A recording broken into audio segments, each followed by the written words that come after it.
Hi, this is Tracy from RX Performance Rev Extreme. We're going to be releasing a series of how-to videos on crankcase evacuation, intake valve coking, and the proper installation of the RX oil separating catch can systems. Good morning. Today we have a 2014 Stingray Z51 wet sump car here. We've got the owner Matt that has brought his car down. We're going to do a catch can install, the RX system, which is going to correct the oil ingestion both on the dirty side and from the wet sump burping. And also we're going to take the time while we have it here, we're going to go in with the borescope and we're going to see at the mileage this car has just how much oil is puddling inside the intake runners, and hopefully get down into the intake valve so we can get a clear view of the intake valve coking. And how many miles do you have on this, Matt? 5,500 miles. So 5,500 miles. The most we've looked at one so far has been around 3,200 miles as far as the LT1. We've seen some trucks that have been more. And we're going to walk you through both the installation and what to look for your oil ingestion. We're going to want to remove the air intake bridge here, or dam, and there are 4 bolts, a 9/32 socket will fit them, even though they are metric. So we're going to go ahead and start removing this. Okay, the LT1 wet or dry sump Z51 has 2 sources of fresh filtered intake air coming in. This is known as the clean or the fresh side. This line right here is going to go over to the dry sump tank. This is where most of the oil ingestion is coming in that burps from the dry sump tank. That happens for 2 reasons. The most obvious is the tank being overfilled from the factory, and the second obvious is the PCV system will only evacuate when there's vacuum present in the intake manifold. And that vacuum is only going to be present, up until say 3/4 of a throttle. After that, then we have a one-way check valve that is going to close, that comes in the Gen 5s 2014 and up V8s with GM, and crankcase pressure builds. When that crankcase pressure builds to a certain point, it will push and burp that oil out the dry sump into the air box. So when we take this apart, most likely this is going to be full of quite a bit of oil, maybe only a couple ounces. On average, we see a half a quart or more, and that's the oil you do not want ingested. So to remove this, we have a quick release. You simply press this tab and pull straight up, and we're going to do this on both sides here, and as you can see how easily that just pops right off. So for now, we're going to pop this off this side. We're going to do the same here and pop this off this side.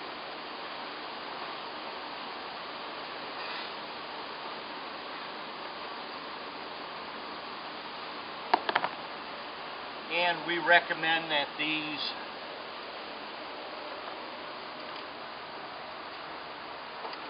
be set aside and saved by the owner in the event that they would wish to put it back to stock sometime in the future. So we're going to have both of these clean side lines coming out, and as we can look inside there, which you probably can't see, we can see that's saturated in oil already, and on both sides. So we're going to remove the air bridge between the air filter box and the throttle body to not only examine it for pooled and puddled oil, but to clean that oil out of it.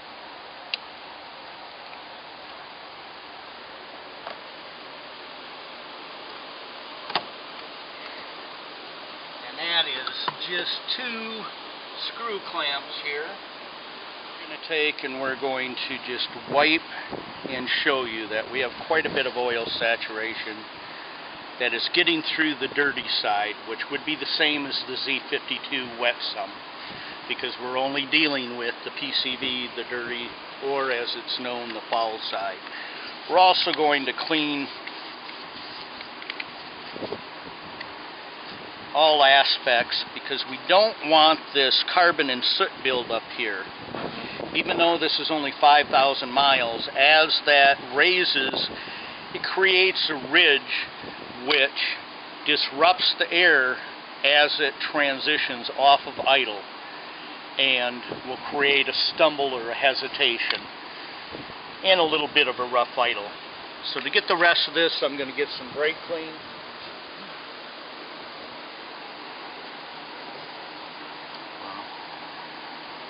I mean, I drive it pretty hard too. I mean, that was my big concern was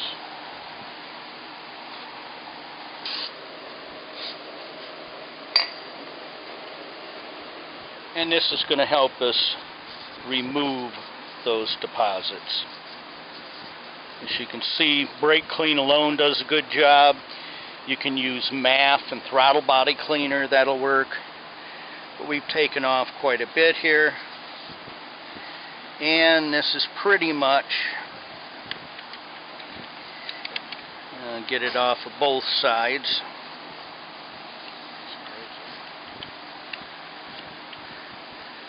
And we're looking at it pretty much as clean as it would have been from the factory, so we're not going to have to worry about a stumble or any disruption in the transition from idle to acceleration.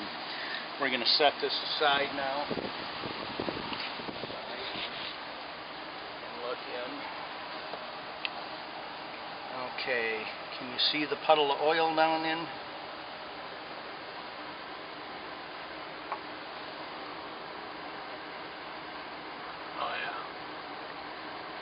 There's a big puddle in one of the ridges, one of the little depressions there.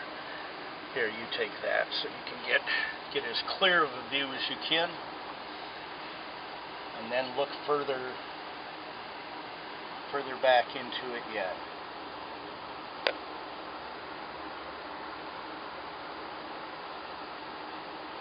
This isn't just a light coating, this is puddled saturation.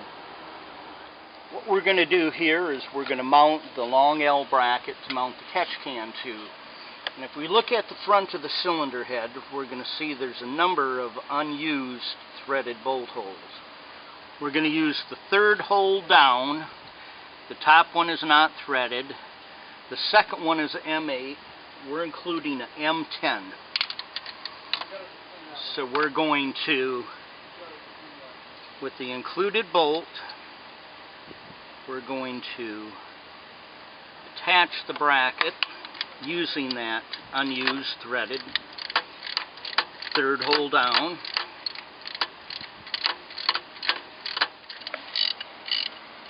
Okay, we've got enough movement here to give us room so we're not in contact with anything, the ABS module or the cylinder head of the engine.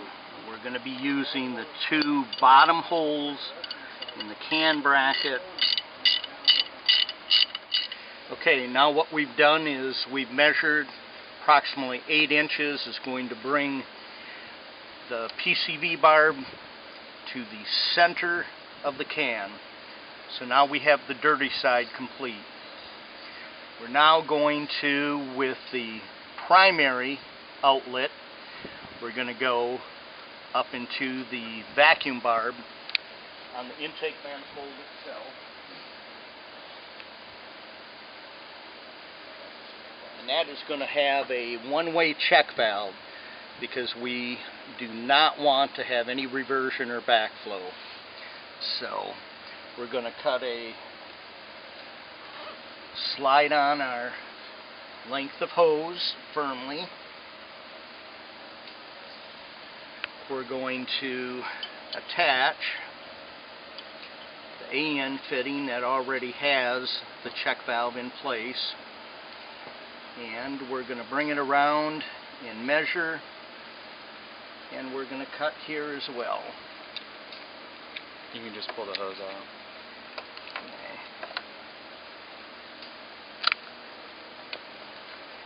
And we're going to attach this to this barb.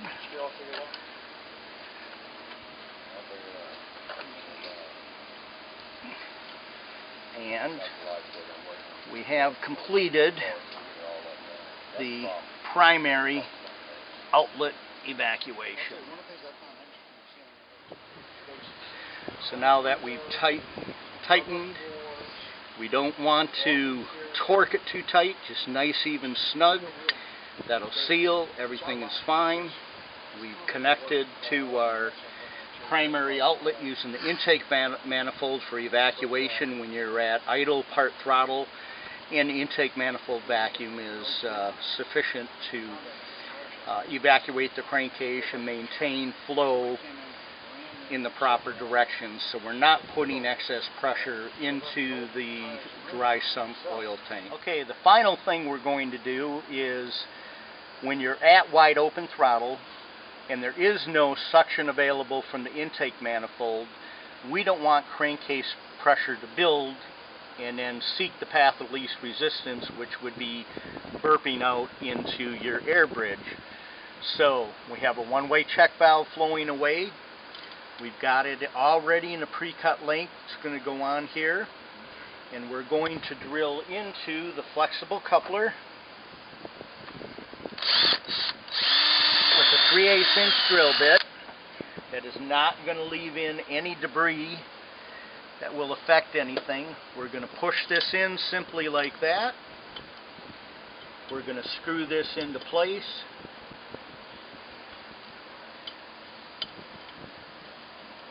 And that looks like it was put there from the factory.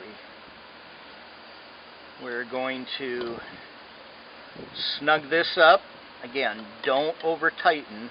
We just want to be able to snug it so there's no vacuum leaks. Okay.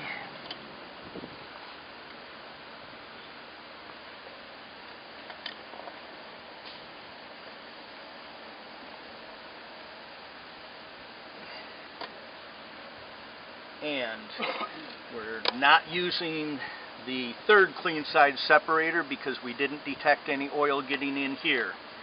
If we are getting oil in here on other ones, then we have a push-on clean side separator that would go here and replace this line that will trap the oil here. So now we've taken everything is together and we're good to go.